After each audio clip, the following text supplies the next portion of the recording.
नमस्ते दोस्तों, स्वागत है आपका अपने पसंदीदा YouTube चैनल रील जज पर। आज हम बात करेंगे भारतीय संविधान के एक ऐसे लैंडमार्क केस के बारे में जिसने हमारे देश की डेमोक्रेसी को एक नया आयाम दिया। ये केस सिर्फ एक लीगल बैटल नहीं, बल्कि ये हमारी हिस्ट्री का एक ऐसा चैप्टर है जो बताता है कि कैसे हमारी जुडिशरी ने संविधान की सुपीरियरिटी को अपहोल्ड किया।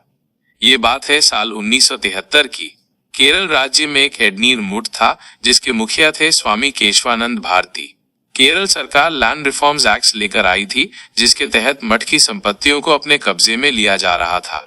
केशवानंद भारती ने इसे अपने फंडामेंटल राइट्स, खासकर प्रॉपर्टी राइट्स का उल्लंघन माना। उन्होंने इंडियन कॉन्स्टिट्यूशन के आर्टिकल 26, जो धार्मिक मामलों के प्रबंधन की स्वतंत्रता से संबंधित है, के तहत अपनी प्रॉपर्टीज के मैनेजमेंट के अधिकार को बनाए रखने के लिए सुप्रीम कोर्ट में एक पिटीशन दायर की। उनके तर्क में आर्टिकल 14, समानता का अधिकार, आर्टिकल 19(1)(f), जो उस समय संपत्ति के अधिकार से संबंधित था, और आर्टिकल 25, धर्म की स्वतंत्रता भी शामिल थे। अब सवाल ये था कि क्या संसद के पास संविधान में किसी भी तरह का संशोधन करने की अनलिमिटेड पावर है? क्या संसद संविधान के किसी भी हिस्से को, यहाँ तक कि फंडामेंटल राइट्स को भी बदल सकती है या खत्म कर सकती है? इस मुद्दे पर पहले भी कई केसेस हो चुके थे, जैसे कि शंकरी प्रसाद केस 1951 में सुप्रीम कोर्ट ने माना था कि संसद के पास संविधान संशोधन की अप्रतिबंधित शक्ति है। फिर आया गोलकनाथ केस 1967, जिसमें सुप्रीम कोर्ट ने कहा कि संसद मौलिक अधिकारों में संशोधन नहीं कर सकती। इन फैसलों से एक कंफ्यूजन की स्थिति बन गई थी। इसी कंफ्यूजन को दूर करने के लिए केशवानंद भारती केस की सुनवाई के लिए सुप्रीम कोर्ट की एक सबसे बड़ी कॉन्स्टिट्यूशन बेंच बनाई गई, जिसमें 13 जजेस शामिल थे। ये सुनवाई लगातार 68 दिनों तक चली। इमेजिन कीजिए, 68 डेज की आर्ग्यूमेंट और काउंटर आर्ग्यूमेंट। इस केस में याचिकाकर्ता केशवानंद भारती की तरफ से जाने माने वकील नानी पलखीवाला ने पैरवी की। दूसरी ओर सरकार की तरफ से HM सीरवाई जैसे दिग्गज एडवोकेट्स थे। इस केस के केंद्र में कॉन्स्टिट्यूशन के 24th, 25th और 29th कॉन्स्टिट्यूशनल अमेंडमेंट्स की वैलिडिटी थी, जो पार्लियामेंट की अमेंडमेंट पावर को बढ़ाना चाहते थे, खासकर आर्टिकल 368 के तहत। ऐतिहासिक फैसला और बेसिक स्ट्रक्चर डॉक्ट्रिन। और फिर आया वो ऐतिहासिक दिन 24 अप्रैल 1973। सुप्रीम कोर्ट ने 7:6 के मेजॉरिटी से अपना फैसला सुनाया।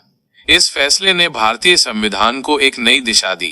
कोर्ट ने कहा कि संसद के पास संविधान में संशोधन करने की शक्ति है, लेकिन ये शक्ति एब्सोल्यूट नहीं है। संसद संविधान के बेसिक स्ट्रक्चर को नहीं बदल सकती।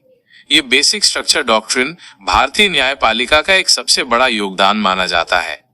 इस फैसले में चीफ जस्टिस SM सिकरी और जस्टिस HR खन्ना के विचार बहुत महत्वपूर्ण थे, खासकर जस्टिस खन्ना का मत, जिसने बहुमत के निर्णय को सुनिश्चित किया।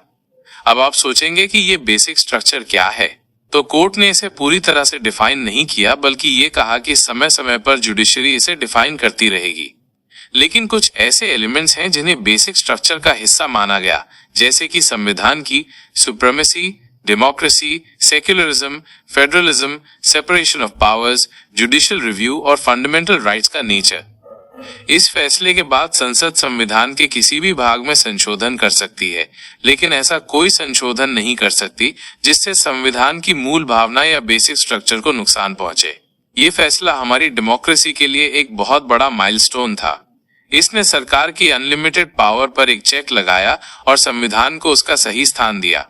ये सुनिश्चित किया कि कोई भी सरकार सिर्फ मेजॉरिटी के दम पर संविधान के फंडामेंटल प्रिंसिपल्स को बदल नहीं सकती। निष्कर्ष दोस्तों, केशवानंद भारती भले ही अपना पर्सनल केस प्रॉपर्टी के संबंध में हार गए थे, क्योंकि उनकी जमीन सरकार के अधीन चली गई थी, लेकिन उनका ये केस भारतीय संविधान और लोकतंत्र के लिए एक बहुत बड़ी जीत साबित हुआ। इस फैसले ने भारतीय संविधान को हमेशा के लिए सुरक्षित कर दिया। जस्टिस HR खन्ना का इस मेजॉरिटी डिसीजन में एक बहुत की रोल था। उनके विचार इस पूरे केस की जान थे। रील जज पर आज हमने एक ऐसे केस को समझा जिसने भारत की संवैधानिक यात्रा को हमेशा के लिए बदल दिया। उम्मीद है आपको ये जानकारी पसंद आई होगी। ऐसे ही और लीगल इंसाइट्स के लिए बने रहिए रील जज के साथ। हम फिर मिलेंगे एक नए केस और नई जानकारी के साथ। तब तक के लिए नमस्कार।